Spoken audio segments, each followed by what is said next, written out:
أعوذ بالله من الشيطان الرجيم بسم الله الرحمن الرحيم. Kisah pedang Nabi SAW. Disebutkan dalam hadis Bukhari, Nabi SAW mengumpulkan seluruh pasukan lalu menghenuskan sebilah pedang dan bersabda, siapa yang akan memberikan haknya Allah dan Rasulnya di pedang ini? Tiba-tiba saja Hamzah bin Abdul Muttalib radhiyallahu anhu, yang kita tahu memang dia yang paling besar semangatnya untuk keluar menghadapi musuh, dan memang Allah karuniai dia mati syahid di situ. Tiba-tiba berdiri dan mau mengambil dari tangan Nabi SAW. Nabi SAW tarik. Hamzah dikenal dengan singa, orang yang sangat luar biasa, perkasa, pemberani. Lalu Nabi SAW ulangi lagi. Setelah Hamzah mengatakan, aku ya Rasulullah, Nabi SAW tarik. Nabi SAW ulangi lagi, siapa yang mau memberikan haknya Allah dan Rasulnya di pedang ini? Berdiri yang kedua Ali bin Abi Thalib radhiyallahu anhu, orang juga yang muda tapi kuat sekali, punya kekuatan fisik, keterampilan perang. Nanti kita lihat keterampilannya luar biasa kalau pada saat kita ceritakan tentang kisah perang Ahzab. Maka Ali pun berdiri mengatakan, saya Rasulullah, langsung mau memegang pedang itu, karena dianggap ini kemuliaan. Pedangnya Nabi SAW dikeluarkan lalu dikasih, siapa yang mau berikan hak Allah dan Rasulnya di sini. Ternyata Nabi SAW tarik lagi, suruh Ali duduk. Ulangi lagi, siapa yang mau memberikan haknya Allah dan Rasulnya di pedang ini? Berdiri Zubair bin Awam, yang sudah kita tahu kisahnya di perang Uhud, di perang Badar, bagaimana dia membunuh Abu Kabs, melempar tombak di antara dua matanya tembus sampai ke otaknya, gitu kan. Berdiri mengatakan, saya Rasulullah. Nabi SAW tarik lagi, suruh duduk. Diulangi lagi, siapa yang akan memberikan haknya Allah dan Rasulnya di pedang ini? Mikdad berdiri. Mikdad ini diisyaratkan oleh Umar bin Khattab seperti kekuatan 1000 orang. Suaranya keras, cepat kalau menyerang, macam-macam keterampilannya. Berdiri lagi, aku ya Rasulullah, mau dipegang lagi. Ditarik lagi oleh Nabi SAW, suruh duduk. Diulangi lagi, siapa yang mau memberikan haknya Allah dan Rasulnya di pedang ini? Maka perlu digarisbawahi teman-teman sekalian, keempat sahabat yang sudah lewat ini dianggap ini jawaranya muslimin. Keempat orang ini, bahkan setiap orang di antara mereka bisa dihitung kekuatan 1000 orang. Sebagaimana diriwayatkan oleh Umar bin Khattab pada saat mengutus pasukan pembebasan Mesir kepada Amr bin As. Waktu itu Amr memiliki 8000 personil, dan Amr tulis surat kepada Umar bin Khattab yang berbunyi, wahai amirul mukminin, genapkanlah pasukan kami 12.000 sehingga kami mendapatkan hadis Nabi SAW, tidak akan dikalahkan umatku yang berjumlah 12.000. Ya. Maka Umar bin Khattab pun mengirim 4 orang dari Madinah. Kan jumlahnya 8.000 kan? Butuh berapa ribu sekarang? Untuk 12.000 butuh 4.000. Umar bin Khattab kirim 4 orang, bukan 4.000. Yang dikirim itu adalah diantaranya Mikdad, yang ini, diantaranya Zubair bin Awam, diantaranya Sa'ad bin Abi Waqqas, ini dikirim. Maka mereka punya kekuatan yang luar biasa. Maka setelah keempat sahabat ini ditolak dan Nabi SAW masih ulangi, siapa mau memberikan haknya Allah dan Rasul di pedang ini, mereka saling lihat satu sama lain, kira-kira siapa nih? Ada satu sahabat mulia, pintar, cerdas orang ini, yang kita kenal dengan Abu Dujana Syammah radhiyallahu anhu.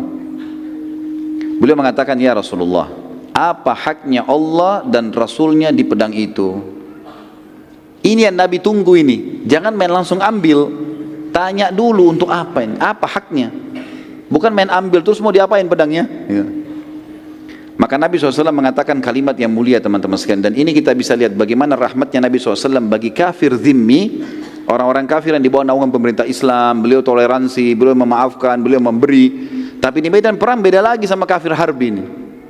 Tegas sekali beliau mengatakan, engkau mengambil pedang ini dan engkau menghantamkan pada musuhmu pakai perang sampai bengkok. Bisa? Bisa. Baik, Abu Dujana diambil. Maka Abu Dujana waktu itu teman-teman sekalian, dia lagi pakai imamah warna hitam, diganti sama dia, ganti imamah warna merah.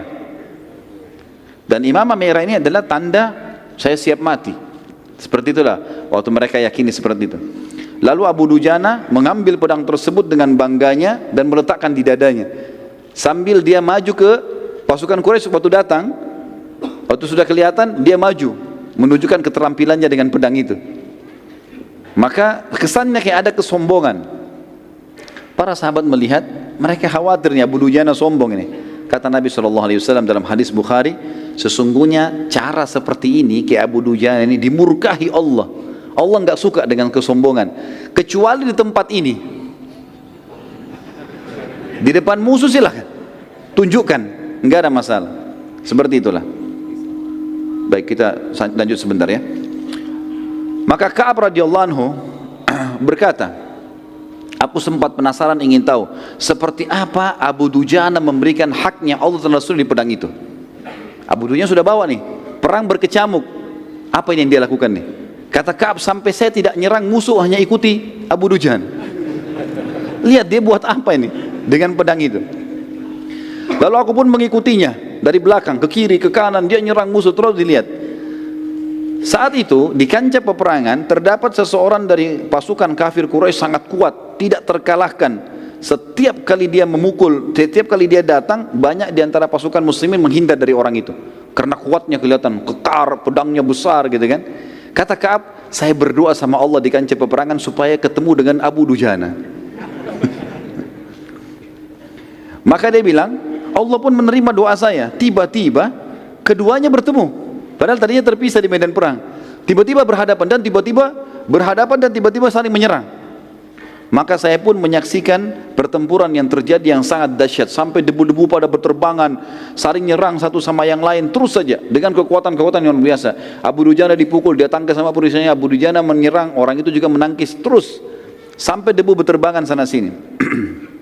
Kata beliau, sampai akhirnya Abu Dujana pada saat itu saling pukul dengan sangat keras, maka perisai Abu Dujana lepas dan pedang orang kafir itu melengket, dan Abu Dujana juga menghantam perisai musuh, pecah. Akhirnya kena si kafir, terbelah bagian kepalanya, mati, gitu kan. Abu Dujana rupanya dengan hikmah Allah ini dia tahu kalau Ka'ab ada di belakangnya. Begitu selesai dia bunuh orang kafir, dia mengatakan, dia balik ke arah Ka'ab, wahai Ka'ab, apa pendapatmu? Dari tadi ini kau tunggu, apa pendapatmu sekarang? Maka akhirnya Ka'ab pun mengatakan, engkau telah memberikan haknya dan Rasulnya. Dan di sini teman-teman sekalian, tidak masuk dalam masalah sombong di sini. Tidak masuk. Fa amma bi ni'mati rabbika fahaddits, masuk dalam firman Allah di sini.